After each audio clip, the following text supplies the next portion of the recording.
All right, welcome back to Collectively Healing. We're on to part 2 of childhood trauma. We ran out of time. So now we're on to a new recording here. So what do you think, what are some things that have helped you guys the most throughout this whole journey that you've been on through childhood trauma and healing through it? Like if you had tips to share with other women that you think might help them, do you have anything like that you found helpful to you? Well, like I said earlier, I think in the previous video, one of the big things that helped me, which I didn't expect it to, but it was my first experience with therapy, and it really did help. It actually started off as a marriage counseling session. It was supposed to be for me and my husband, and he ended up stopping after about 5 sessions, and I ended up going for the next year, every 2 weeks. And it absolutely helped me start to learn how to vocalize the things that I was having problem with, trying to identify where some of my obstacles may have come from in my childhood.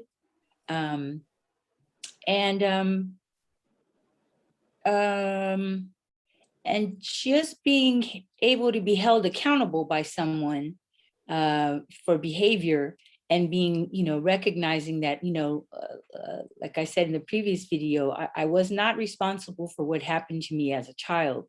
But as an adult, once I can identify that things are impacting me, it is 100% my responsibility to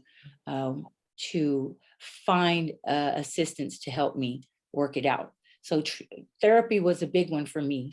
And another one was learning to, self-heal, self-soothe, and finding moments for myself to meditate, take a long walk, writing in journals, anything that was really self-serving.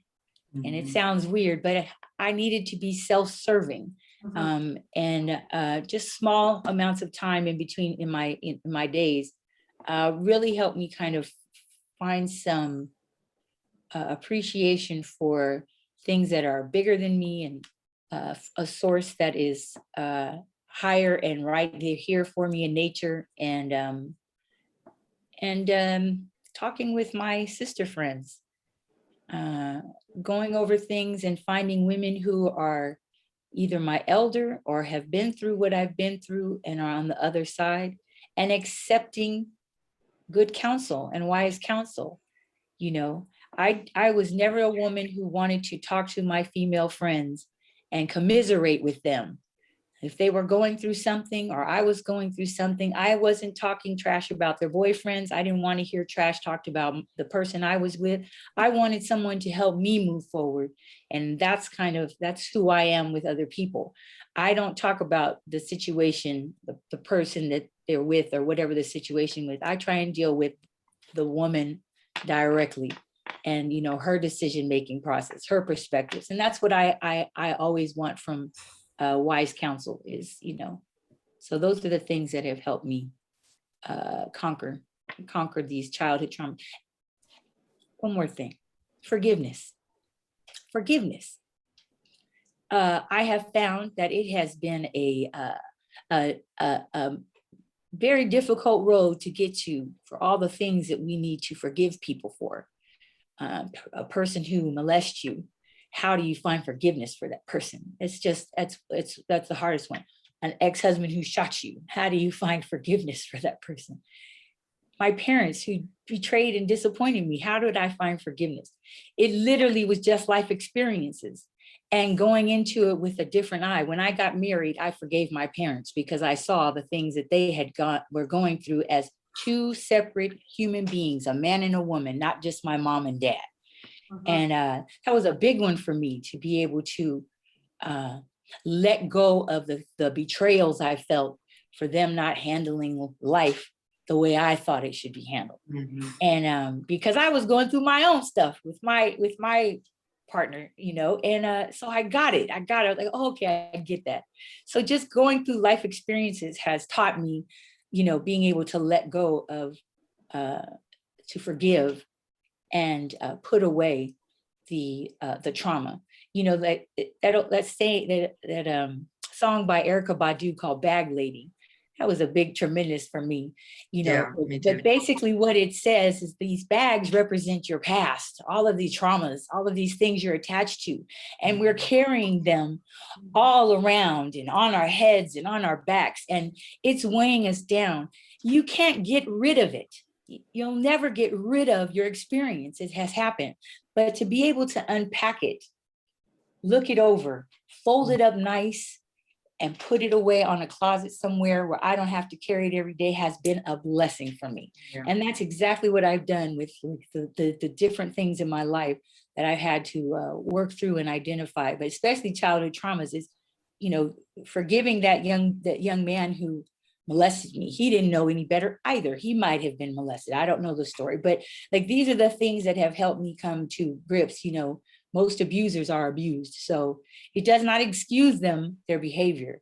It does not excuse the impact it had on my life. But what it does is allows me to have empathy and love and forgiveness for someone and leave them in the past at where they are and move forward. So, yeah.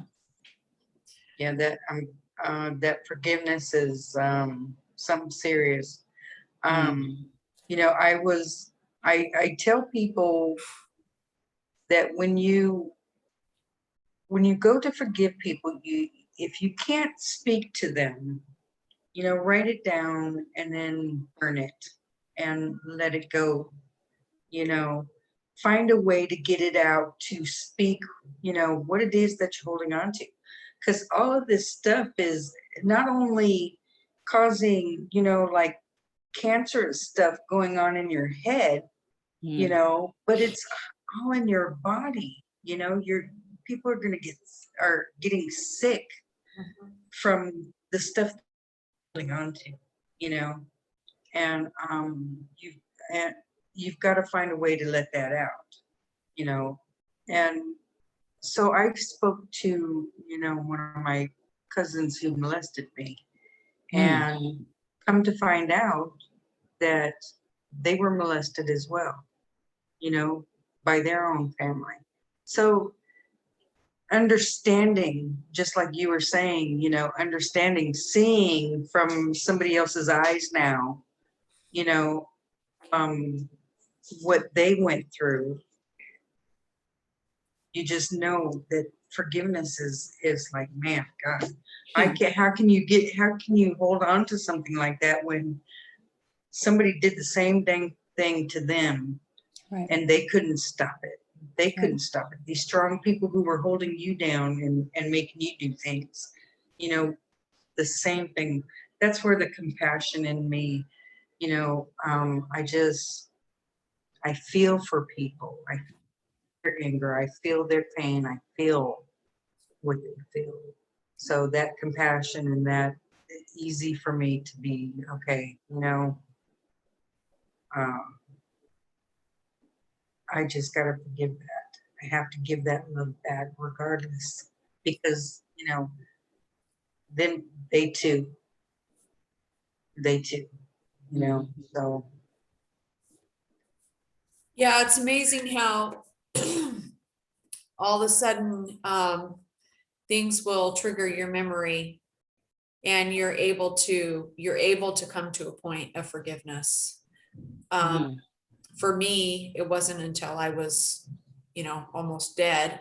I had overdosed and they were pumping my stomach, and I had all of these flood of memories come back regarding my dad. And I had blocked all of them out, completely blocked them out. Just my amount of love that I had for him. He was my hero. He was my knight in shining armor. He was my everything. And so I completely severed, I severed that stuff. you know, those Kind of like repressed memories, right? yeah. Mhm. And so, and then of course, you know, later on, actually, I think it was around that same time, probably in my early 20s, that I had this whole newfound respect for him, because I thought, you know, my dad was raised in the Mormon church. He was Mm. pretty much, you know, abandoned, kicked out of the church, kicked out of his family. Nobody wanted anything to do with him. And Mhm. I had a newfound respect for him, because even though it was painful for me to not be around my dad every day, and I didn't see him very much, and he wasn't around me very much growing up, I thought it was really honorable that he stood up and he said, this is who I am. This is who I'm going to be, whether anybody likes it or not. This is who I am. So I gained respect for him, you know, and I learned a lot about, wow, you know, about what he lost, what he gained, and what he was willing to do to get to the point he's at. So, and then like you guys both said, you know, counseling helped me. I went to a marriage counselor, and I never forget her telling me, you know, you got to be like a duck. Just let the water roll right off your back. And it stuck in my head. And I mean, I went to counseling for years, right? And it wasn't until after I stopped going to counseling that I was super pissed. I'm like, you mean a counselor's not there to give you the answers, like tell you what to do? I was pissed. Exactly. I'm like, why don't they tell you that the first session? You know, it pissed me off. I was like, God dang it. But you When I know, got the answer. yeah, I was like, yeah, I just got to listen to myself, I guess. they're just a sounding board to hear you talk, you know, for you to hear yourself and know you know all the answers. You know what you need to do. You know how you need to heal. Sure. I was really pissed to find that out. After when I was 16 and I shot myself, I ended up going to counseling, and you know, I couldn't let my secret out. I couldn't let all that abuse and molestation and whatnot, I couldn't let that out. I don't know why I was still afraid to tell somebody something, you know. I was 16 and Still a child mind. Still yeah, a child mind. I so mean, it's I played their game. You know, I bullshitted like a, you were a kid though. you know, oh yeah, man, look, don't set me in front of a counselor. I don't want to hear their bull crap. Yeah. You know, they don't know what I went through, and that's, you know, that was my mindset. Mhm. I don't want to hear what they got to say, you know. So I didn't have that experience. So it was me, you know, getting older and seeking out positive people who were in peace mode, you know, Muji, and how to get the mind and the ego and you know, to realize that, you know, the ego is something that we can just let go, and that's the ego is what's holding on to, you know, all of that, all the trauma. And you know, here we can have peace with the I am, you know. And man, I wanted that peace. I wanted that so bad because I couldn't stop my mind from running, you know. It just kept going and kept going. I couldn't night because it was going and going, you know. And so the Muji and a couple others were really good and were right there when I needed them to be. Oh, excuse me. Blessings.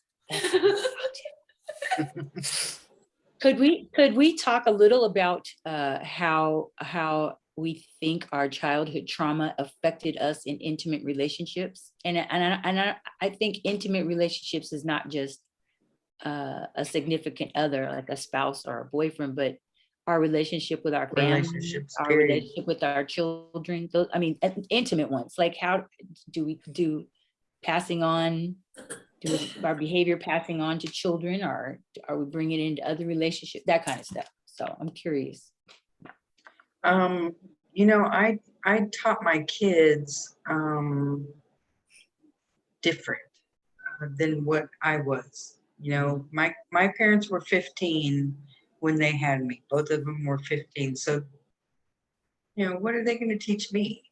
Mhm. You know, they taught me what they were going to teach me, and that's, you Things know, I not to needed do. right. So, Right. you know, I wanted my kids to be better minded than what I was. And so I was very open with them from the get-go. Never babied them, never, I just told them like it was. And I told them, you know, taught them things that I wasn't taught. Mhm. So, you know, and I showed more love than what I received as a kid, you know. So I was hard, yes, because I didn't want them to turn out like I did Mhm. in any kind of way. So, you know, But they did. Strong, yes, yes, independent, yes, yes, single-minded, yes. and focused. And so And they ended up being like you anyway. The good parts. right, the You good got to learn. parts, the Yeah. good parts. And I'm glad that they got to see that. And it, you know, my daughter tells me, you know, yeah, my mom is a badass. So, you know, I always thought that no was, you know, her favorite word is what she would tell me. You know? So, you know, but as soon as they got high school, it was like I was tired and, you know, done. They had minds of their own, and they were going to do it the way they wanted to anyway, You you know, prepare. and regardless of what I was said. So, Yeah. you know, I know they took into consideration and then made their choices. Yeah. But, you know, that's what I taught them to do. Yeah. So, How about you, Katie? What do you think? How do you think childhood traumas affected you in your intimate relationships, or your view on intimate relationships? Um, well, in a lot of ways, I would say with my own children, um, you know, I actually just had this conversation with my older two daughters the other day. Like, I don't care what the scenario is, I will never lie to you. I will always be transparent with you. It's just because I know how badly it hurt me to be lied to by somebody that I loved and trusted. So that was a big, that's, you know, had a big impact. But then, and I think that in intimate relationships, it's more of a fear of abandonment, right? That's been an issue that's come up a lot for me. It's like, don't leave me. Don't leave me, right? Even with friends, I get very attached to people. I have a tendency to, like, I start to care about somebody. I don't care if it's a friend or a lover, and I just am all in. I'm all in. Yeah.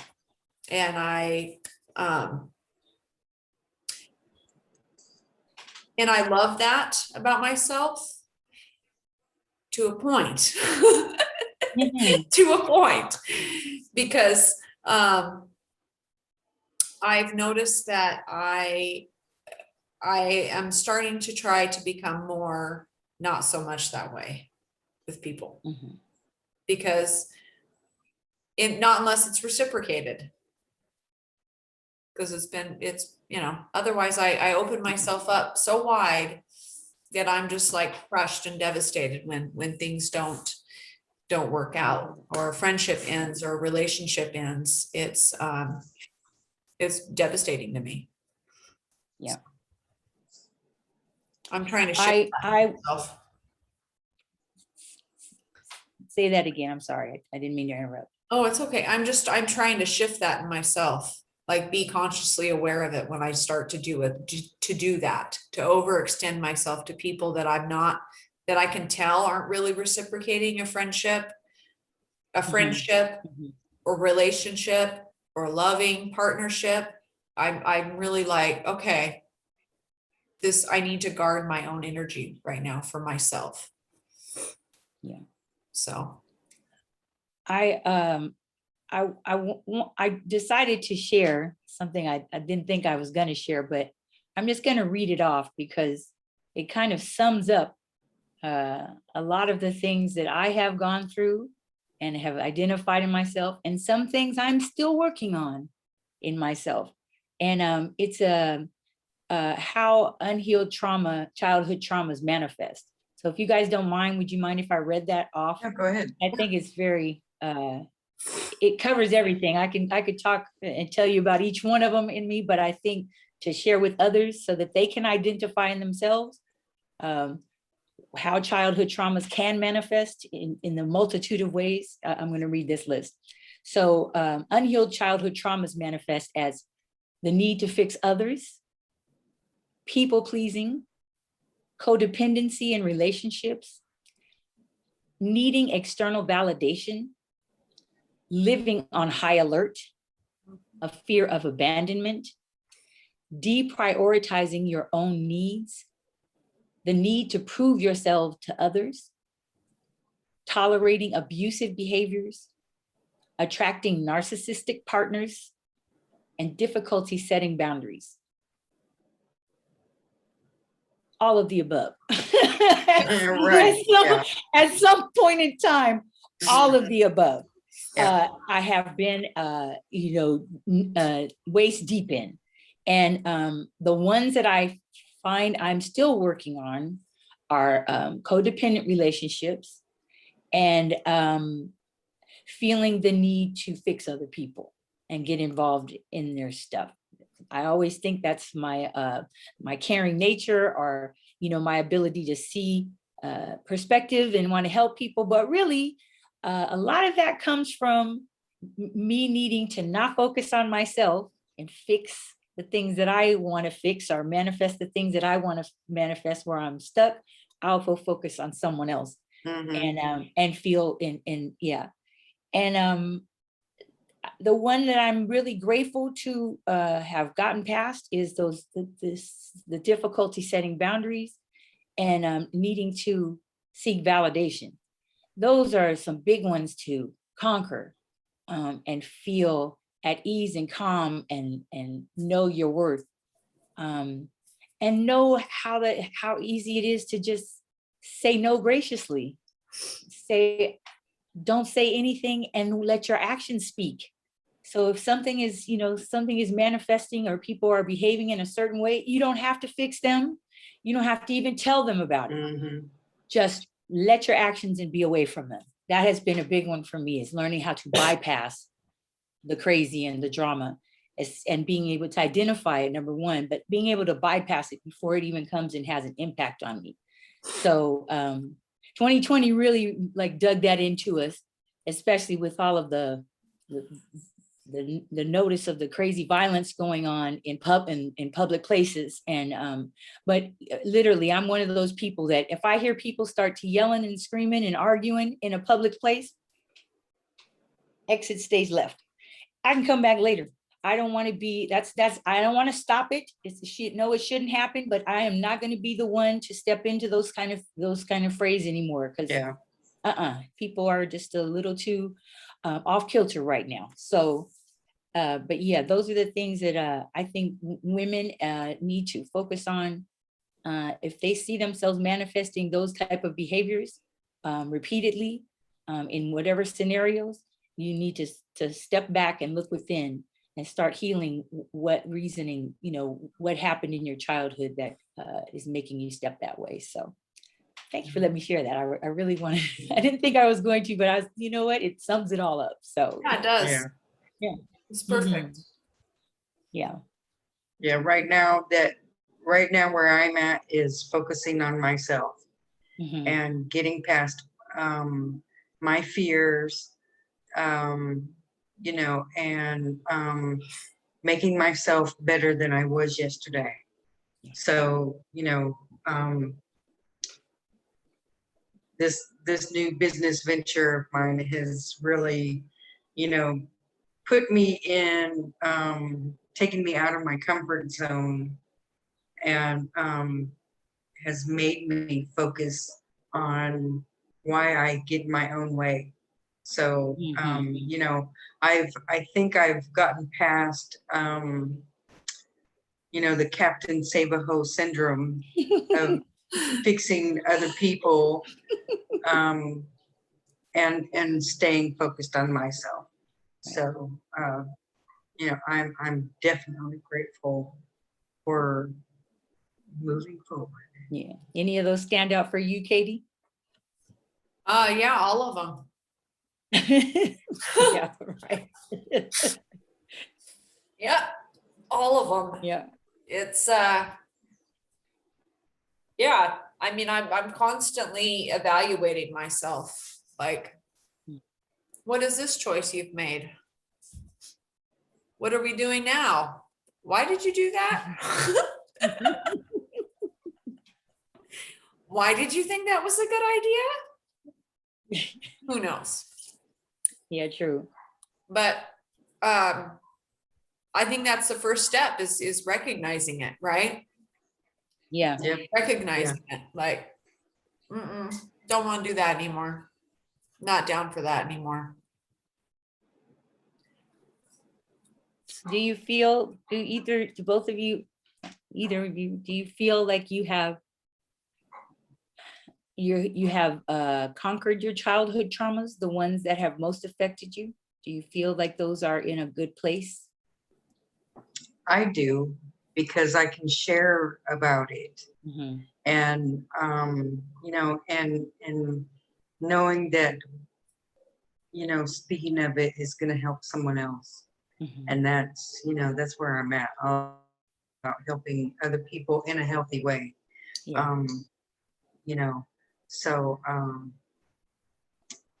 yeah, I definitely do.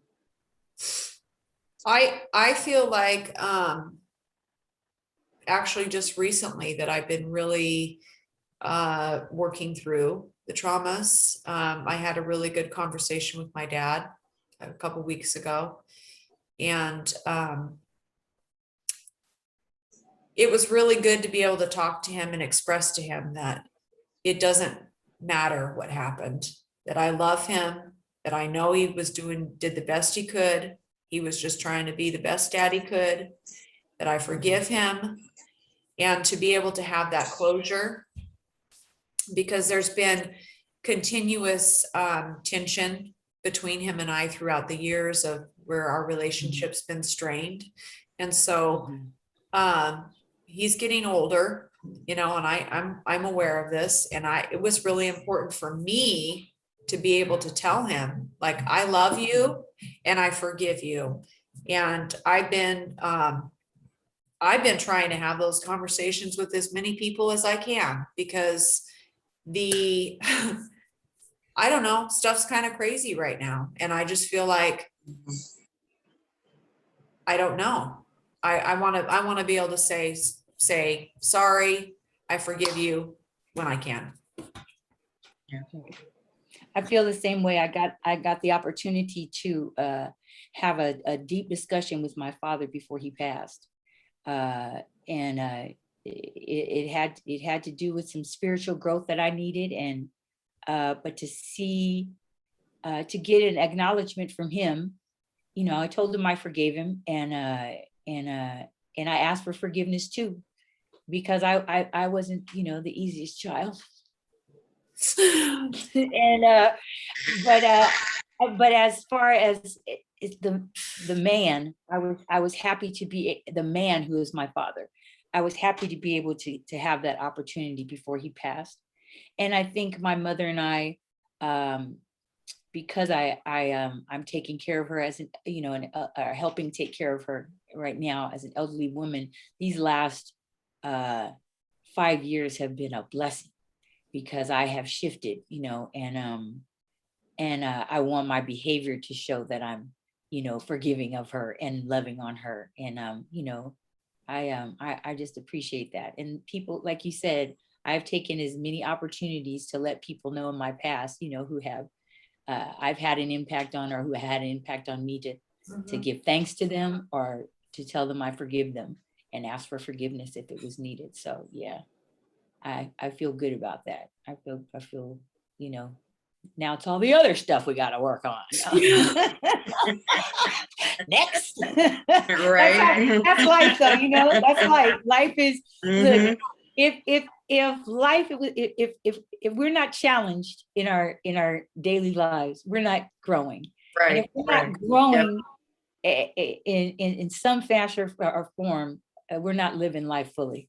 So Exactly. that's, I hope, is everyone's goal, is to try and live the fullest and most fulfilling life that they can in whatever they do. So you gotta conquer these. You gotta accept these challenges. They're not Right, obstacles. yeah. They're just a challenge for you to find a new tool in your arsenal as a human being Mhm. to work through life. You know, don't go walking around anything. Don't, you know, trying to climb over, go through right through it. Let the feelings come, let them go, And and don't just settle. Don't settle. Continue to push yourself. yes, You to be better than you was yesterday, you yes. know, and just, you know, keep keep it spicy. Keep it spicy, man. Just, you know, keep pushing. Yeah. Because you know what is life if you're just gonna accept things, you know, without fighting? What is Mhm. that? What kind of living is that? That's not living at It's all. So existing. It's just yeah, existing. And, you know, rocks exist. I wanted, right. we are so dynamic as human beings, but especially women. We are super dynamic in the things that we can do with our bodies, we can do with our brains, and do with our energy outside of ourselves. And even if it's just being the best mother, the best wife, the best sister, the best woman you can, that's really the goal, is to just, you know, live up to your own potential and your own dreams. So That's the, you know, you're right, because you know people, we think that we're here for a reason, and we are, you know, to live this life to the fullest. What are you going to do with it? Are you going to allow those things to hold you back? mhm, All the, you know, whatever happened, it, are mhm. that's the whole thing with this life. What are you going to do with, what are you going to do with that? Be a You part of can't. it. Got to be a Right, part of it. Yeah. right. Yeah. Don't just sit there and allow all that to, you know, take over, because man, look, that's done and over with, and then people ain't here no more. They're not doing whatever anymore. You know, you're right here in this moment. What are you going to do with it? Yeah. Well, and there's all of the lessons we've learned throughout the life's journey. We wouldn't be the people we are today without them. Exactly. I wouldn't change it for the world, to be Yeah. honest. No, I would not Yeah. change it for no. the world, not one moment of it. Everything that I went through for a reason. And, you know, it was to just strengthen me and teach me that I am woman, so you better hear me roar, you know, Yeah. roar. Because I gotta conquer, not something conquer me. Yeah. Yeah. True.